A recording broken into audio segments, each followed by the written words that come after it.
Hello everyone, welcome to engineer 7.0। Friends, हम लोग discuss कर रहे थे इन्वायरमेंटल इंजीनियरिंग, जो कि हम लोगों ने 3 यूनिट्स डिस्कस कर लिए हैं। जो कि ये 3 यूनिट्स का 1 पार्ट डिस्कस किया, जिसमें बीओडी कर्व और उसके एक्सप्रेशन जो कि काफ़ी इंपॉर्टेंट्स है university exam point of view और competitive exam point of view से। अगर अभी तक आपने उस वीडियो को नहीं देखा है तो कृपया पहले उस वीडियो को देख लीजिए, जो कि प्लेलिस्ट में अवेलेबल है। ठीक है। Bacteriological examination of water and waste water. Okay, इसमें क्या होता है, बेसिकली 2 टाइप्स के कैरेक्टर्स होते हैं। फर्स्ट, आप अगर बात करें तो bacteria and other micro organism होता है। सेकेंड की अगर बात करें हैं तो माइक्रोस्कोपिक प्लांट्स होता है। Okay, bacteria and other micro organism में क्या क्या हो सकता है? एरोबिक बैक्टीरिया हो सकते हैं, एनएरोबिक बैक्टीरिया हो सकते हैं, फैकुलेटिव बैक्टीरिया हो सकते हैं। अगर हम बात करें माइक्रोस्कोपिक प्लांट्स की, इसमें क्या क्या हो सकते हैं? तो एल्गा, प्लांट्स, फंग्स। ओके, तो हम बात करें अगर एरोबिक बैक्टीरिया और एरोबिक एंड फैकुलेटिव की, तो इससे हम किस बैक्टीरिया को कहते हैं? तो एरोबिक बैक्टीरिया जो होता है, मैं आपको बता दूं, जो एरोबिक होता है ये ऐसे बैक्टीरिया होते हैं जिन्हें जीवित रहने के लिए क्या ज़रूरत होती है? एयर।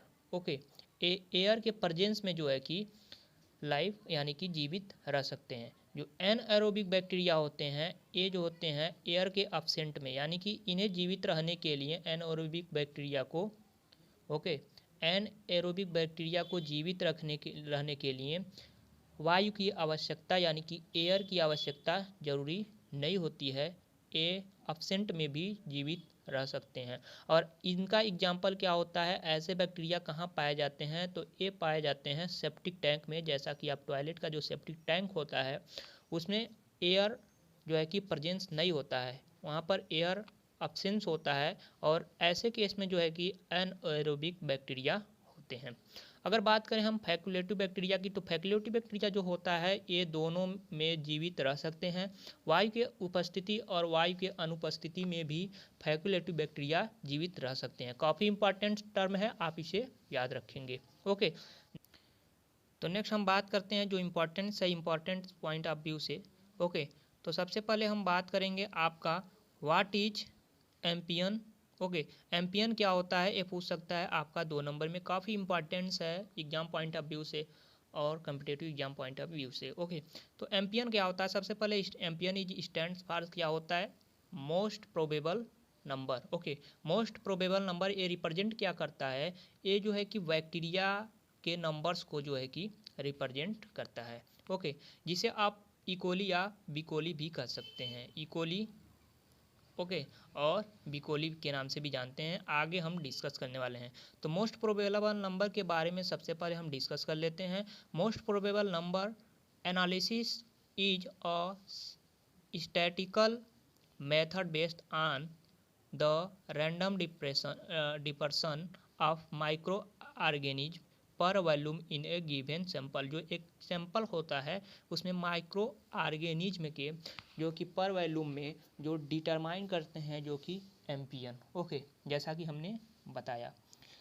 नेक्स्ट हम पॉइंट बात करते हैं। In this method measure volume of water is added to a series two tube containing a liquid indicator growth medium. Okay, next point हम बात कर लेते हैं। The media receiving 1 or more indicator bacteria show growth and a characteristic colour change. Okay, तो ये कुछ important points है जिसको हमने डिस्कस किया। अब हम बात कर लेते हैं कि इसको किस प्रकार से हम मेजर कर सकते हैं। Okay, measurement of point MPN. MPN को हम कैसे मेजरमेंट करते हैं, ये काफ़ी इंपॉर्टेंट है, इस कारण से हम इसे पहले देख लें।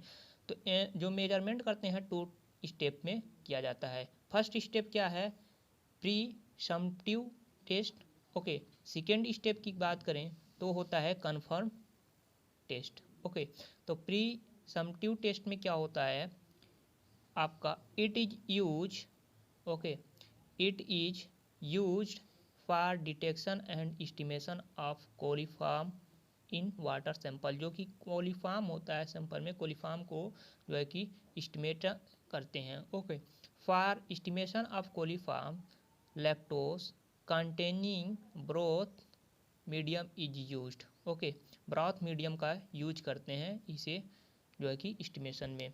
Okay, commonly used medium is MacConkey broth that contain the indicator bromocresol purple, okay, and inverted Durham tubes in place. The color of media change into yellow and on collection of gas in Durham tubes bacteria are assumed to be coliform. Okay, number of positive tubes are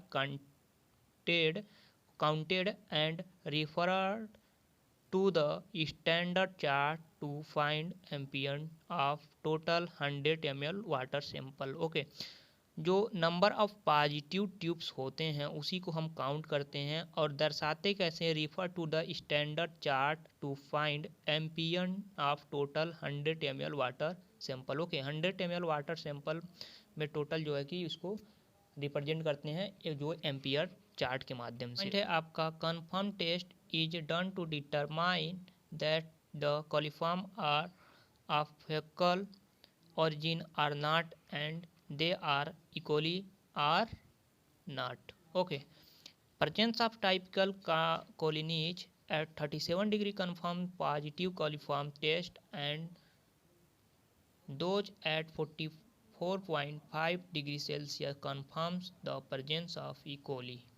okay, तो इस प्रकार से हम complete करते हैं। Completed test क्या होगा, सब culture typical colonies in lactose containing medium and incubated at 37 degree Celsius and 4.5 degree Celsius. काफ़ी इंपॉर्टेंट है, जैसा कि आप देख पा रहे होंगे, एक पूछा भी था 2015-16 के एग्जाम में। ओके, फॉलोइंग कर रहा है कि discuss briefly about the laboratory test, laboratory test के बारे में डिस्कस करना है। ओके, एंड जो है कि sewage and their importance in the treatment and disposal of sewage, sewage को डिस्पोजल करने में, उसको ट्रीटमेंट करने में जो इंपॉर्टेंट्स फैक्टर्स हैं इसको भी डिस्कस करना है। तो काफ़ी देख रहे हैं इस क्वेश्चन में कवर अप भी कई सारे क्वेश्चन होंगे।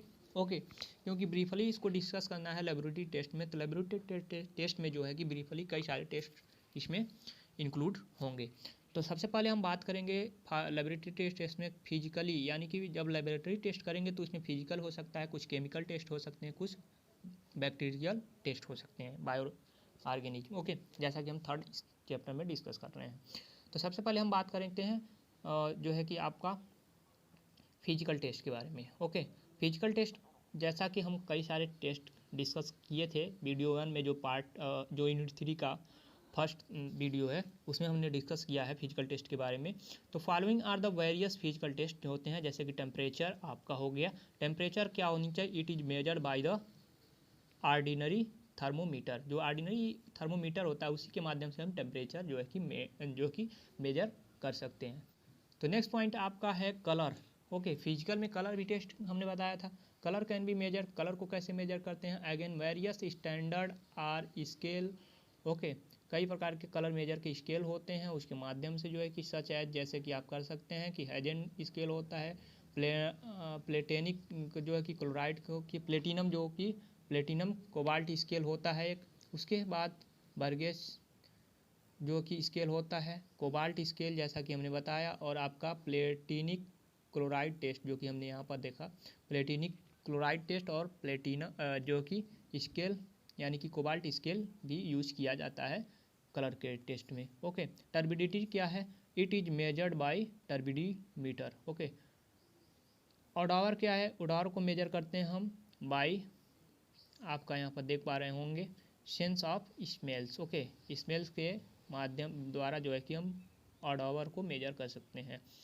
Specify conductivity of water, it is determined by mean of portable डोनिक water. Okay, water tester. Okay, इस प्रकार आप केमिकल की बात करते हैं। केमिकल जो कि यूनिट 1 जो कि हमने यूनिट 3 के फर्स्ट वीडियो में ही डिस्कस किया था, केमिकल और फिजिकल दोनों डिस्कस किया था। ओके, तो केमिकल के बारे में बात करें तो केमिकल टेस्ट जो होता है आपका मेजर किया जाता है involve the determination of total solid hardness, pH value, chlorides, okay, residual chlorides, iron and manganese, organic matters, etc जो भी था।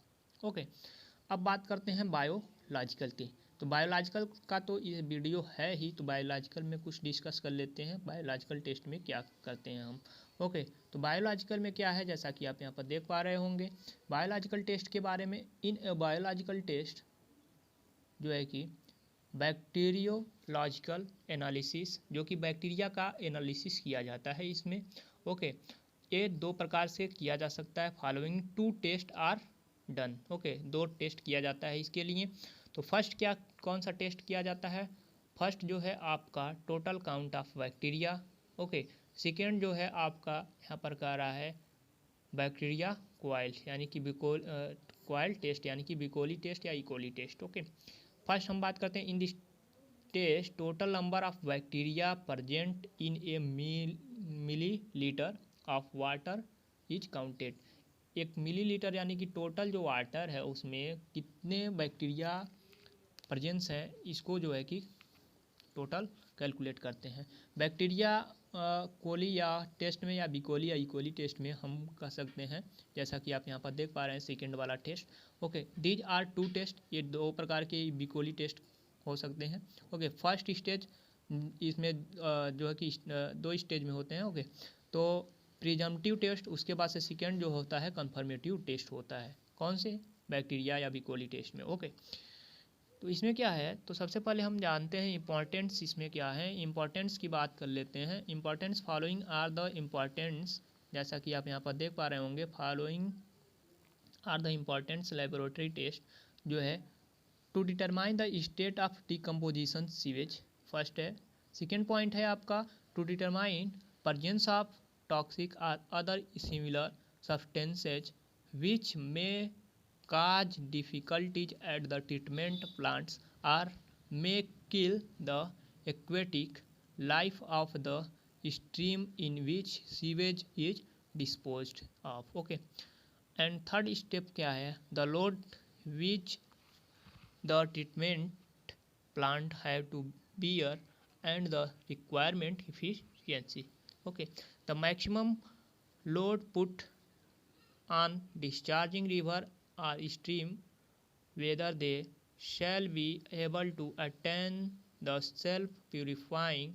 purification by natural process or not. तो ये सारे कुछ इम्पॉर्टेंट्स हो गए। अब नेक्स्ट हम जो है कि काफ़ी इम्पॉर्टेंट्स है आपके competitive exam point of view से और जो है कि university exam point of view से। ये है आपका फ्लो चार्ट जो कि IS 10500 के कोड के अकॉर्डिंग जो होता है ड्रिंकिंग वाटर के लिए, जो कितना जो है कि सब्सटेंसेज होनी चाहिए वाटर में, ड्रिंकिंग वाटर में, इसके बारे में जो है कि स्टैंडर्ड वैल्यू क्या होनी चाहिए एग्ज़ाम में या कम्पिटिटिव एग्ज़ाम के माध्यम से काफ़ी इंपॉर्टेंट्स है। ओके, तो सबसे पहले हम बात करेंगे फ्लो चार्ट में, जैसा कि आप देख पा रहे हैं सब्सटेंसेज है। ओके, और दूसरा आपका दे रखा है डिजायरेबल लिमिट्स कितनी होनी चाहिए सब्सटेंस, और परमिजिबल लिमिट्स। ओके, रिक्वायरमेंट कितना है और जो है कि परमिजिबल कितना हो सकता है। तो फर्स्ट है कलर हैजन यूनिट्स के माध्यम से मेजर किया जाता है। कलर्स जो होता है डिजायरेबल अगर लिमिट की बात करें तो 5 और परमिजिबल जो है कि 25।